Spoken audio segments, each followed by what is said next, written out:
Waycool is in the business of directly connecting food products and produce from the farmer to the end user.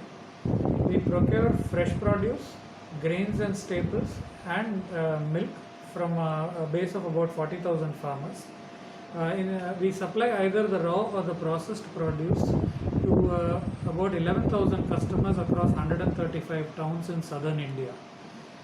These customers are spread across the food services industry, which is hotels and restaurants, as well as retailers, both modern retailers online and offline, as well as more than 8,000 Kirana stores that are spread across all these towns. We deal with about 250 tons of fresh produce, staples, and dairy products every day, and are operational through 8 of our own warehouses.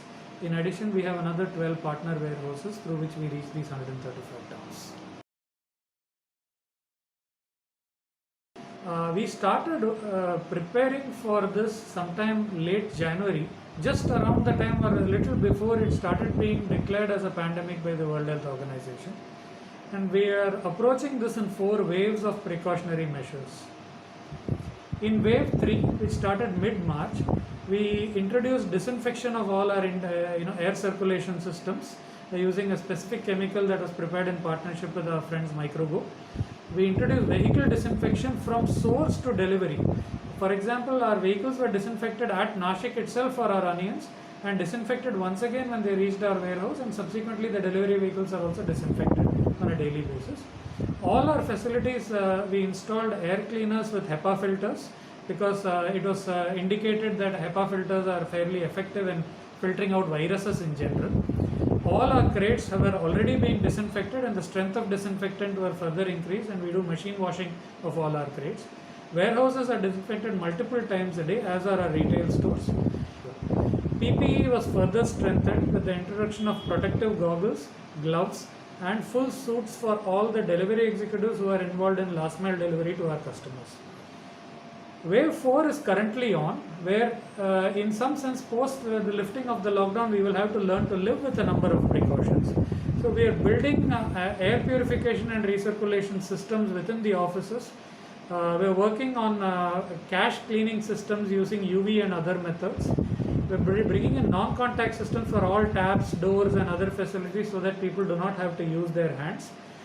We've launched a foot disinfection system already in our warehouses, and many such measures we're working on to institutionalize the culture of hygiene, safety and social distancing in the company.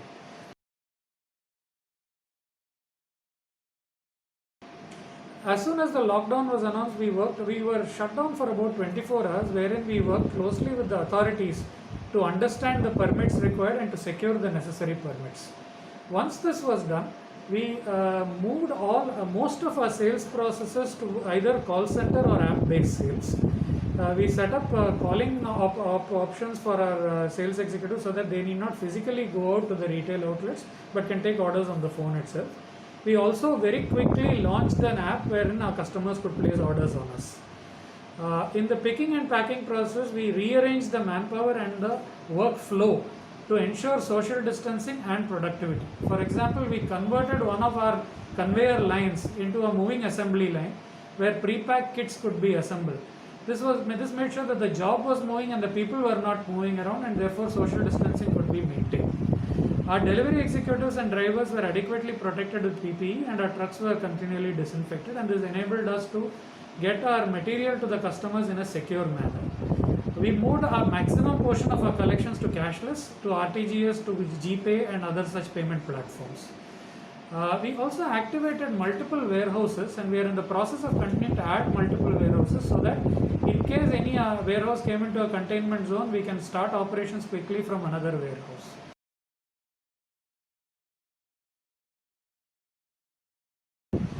What helped us in all of this was the tech stack that we have built.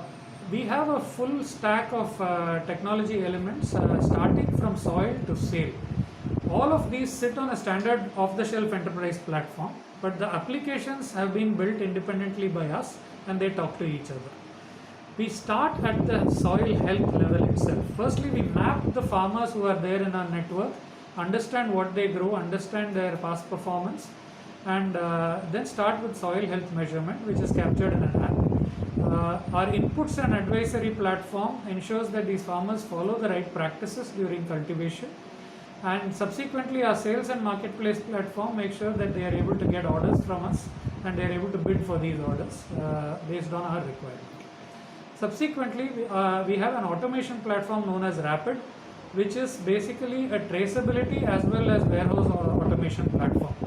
All our material movements are tracked on Rapid, and the warehouse conveyor systems can automatically recognize material that is coming in from the farmers based on the automation system, automatically invert the material and automatically ship the material out. This automation means that we are not dependent upon a very large amount of manpower in our warehouses to handle our produce, and therefore we are able to ensure social distancing as well as process slightly larger volumes. Subsequently, our order taking, like I was describing earlier, is automated. We can get orders through WhatsApp, telephone, or apps, and that seamlessly integrates into our ERP. Our delivery apps keep track of deliveries and the proof of delivery. And for tracking collections, we have a receivables application which our salespeople use to keep track of what's due from which customer where.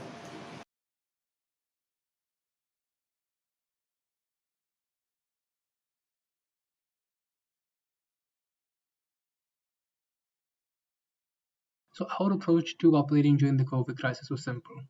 Everything we did had to have a primary focus on the safety of stakeholders first, and by extension, the safety of the materials that we were transporting.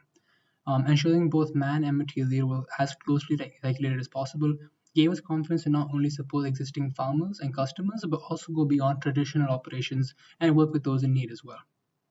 We worked with multiple national and regional last mile delivery players such as Dunzo, Swiggy, Freshgura, Hessa, Meesho, and Zomato, all across the regions where we were operating.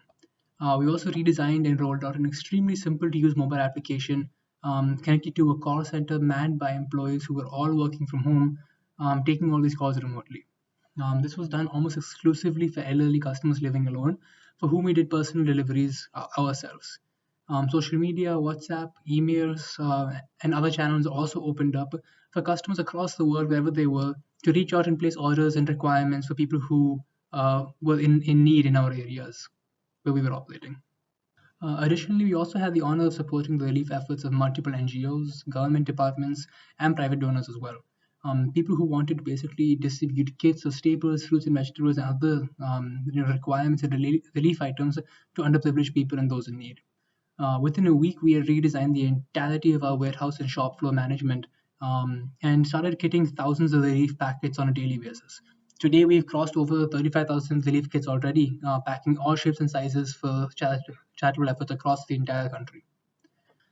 We serviced more than 12,000 families during the lockdown in apartment complexes across the country with cooperation permission from the government as well. We also set up an independent call center to service the requirements of Kirana stores and Kirana store owners as well, who were operating during the lockdown. We understood that regardless of the situation, the last mile infrastructure is extremely critical to make sure that people have access to food and essentials wherever they might be. And we were blessed to actually be able to support this industry across product categories, fruits and vegetables, rice, dal, maida, and especially FMCG as well. Overall, I'm incredibly proud of the way the company has pulled together, has taken the effort to support not only our own stakeholders, our own farmers and customers, and most importantly, employees, but also taking the step one step further to actually go out and help the community and do whatever we can to make sure that we're able to fight this crisis.